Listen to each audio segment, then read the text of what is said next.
आज का मुझे संस्थान की ओर से विषय दिया गया है कि मैं धर्म, राष्ट्र और समाज इन तीनों का अंतर समझाऊं, बाइफरकेट करूं तीनों में क्या फर्क है। कि समाज तो सबसे ऊपर होता है, धर्म समाज का मार्गदर्शक होता है और राष्ट्र समाज का रक्षक होता है।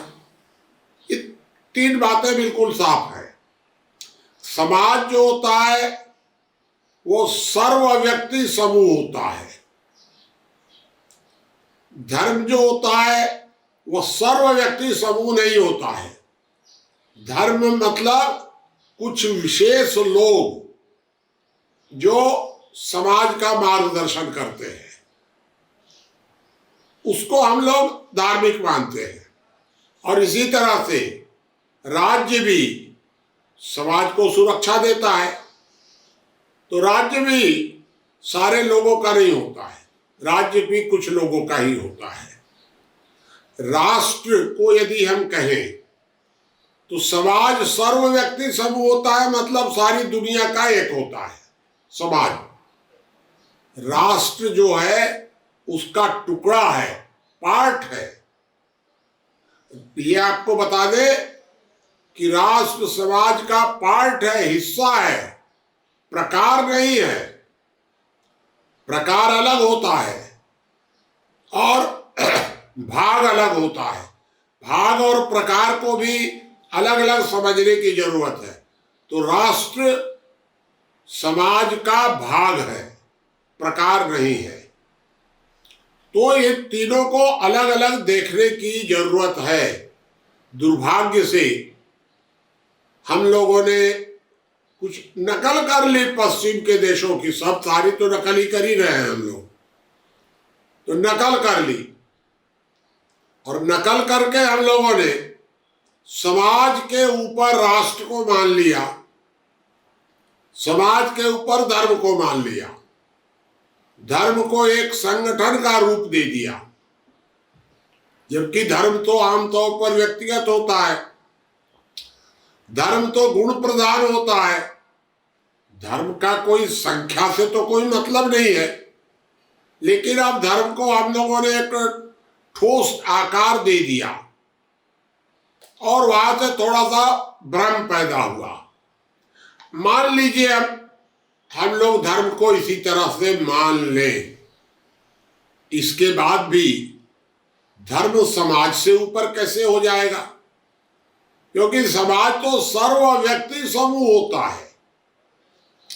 समाज के अंदर तो कई धर्मों के मानने वाले लोग होते हैं, लेकिन किसी धर्म के अंदर कई समाज के लोग नहीं होते हैं, क्योंकि समाज तो कई होते ही नहीं है। समाज तो एक ही होता है। समाज के टुकड़े अनेक हो सकते हैं, लेकिन समाज एक होता है। अब कई लोग कहते हैं सबसे ऊपर हमारा राष्ट्र है।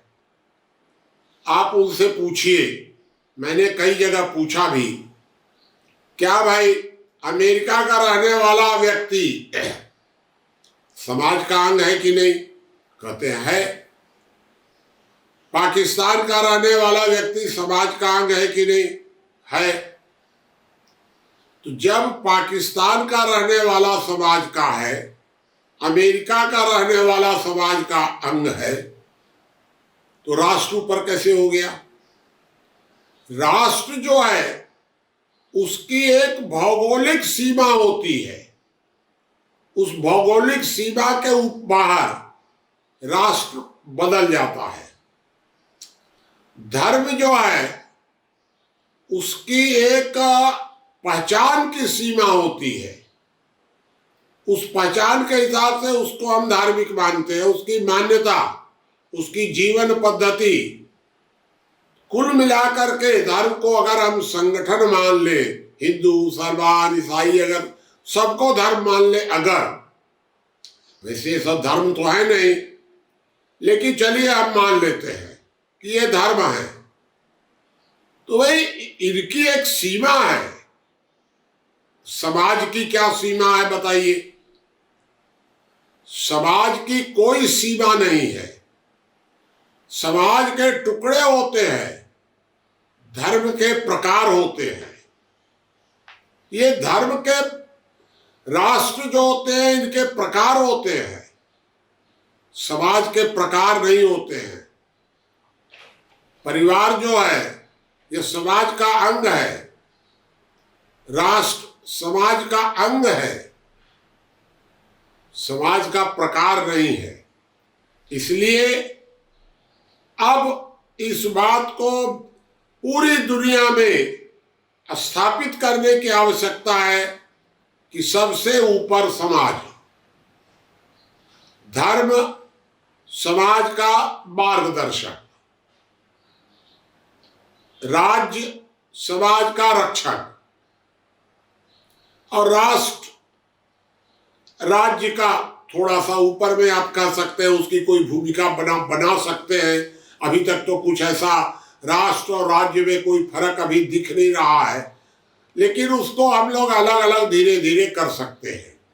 इस तरह अब हम लोग अपनी संस्थान की तरफ से सारी दुनिया को यह संदेश देना चाहते हैं कि यह दुनिया के लोगों, सामाजिक एकजुटता सर्वोच्च है, समाज सर्वोच्च है, धर्म और राष्ट्र को सर्वोच्च मानने की बात पूरी तरह अवैज्ञानिक है, इसको अमान्य कर देना चाहिए।